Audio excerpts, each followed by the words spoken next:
మేము చూడగా ఏదో సమాచారం చక్కబెట్టుకొని వచ్చినట్టున్నారే. మీకు తెలియని ఏమున్నది మహాత్మా? ఎక్కడ ఏ విశేషము జరిగినా తక్షణమే వచ్చి ఆ విషయము మీ చెవిన వేయనిది నా మనసు ప్రశాంతత నొందదు కదా. ఇప్పుడు ఎక్కడ ఏమి విశేషం జరిగినది నారదా? నేను ఒక విచిత్రమును చూచుకుని స్వామి. విచిత్రమా? ఏమిటది?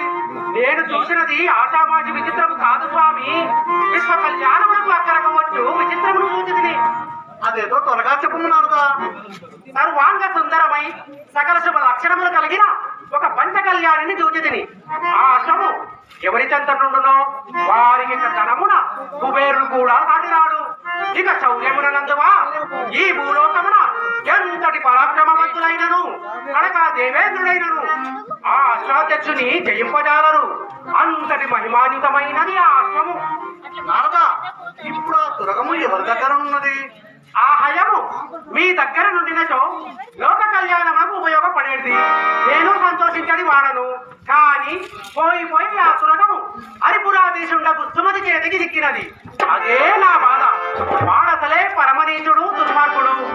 ఆ అశ్వము వారి చేతికి దిక్కిన నాటి నుండి గర్భముతో కన్నును మిన్నును గానక ప్రవర్తిస్తున్నారని ఆ నోట ఈ నోట విని ఆ విషయం తెలుపుటకై మీ దగ్గరకు పరిగెత్తుకొని వచ్చి తిని. నారదా, అటులనచో ఆ పంచకళ్యాణిని నా హస్తగతము చేసుకున్నది. అది అంత సులభమైన పని కాదు మహాత్మా. ఆ సుమతి వీరాగ్రేసరుడు.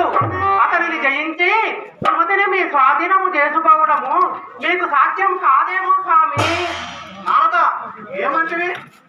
నాకు సాధ్యము కానిదేమున్నది? ఈ విశ్వమునందు గల వీరాగ్రేసరులందరూ వారికి తోడై నిలిచినను వారికందరినీ మట్టు పెట్టి ఆ సుమతిని బంధించి ఆ అశ్వమును నా స్వాధీనము చేసుకున్నది. ఆహా, ఇప్పుడు నాకు ఆనందముగా ఉన్నది. ఇక మీరు ఆ పని అందుకుడు నేనిక వెళ్ళి వచ్చదను. నా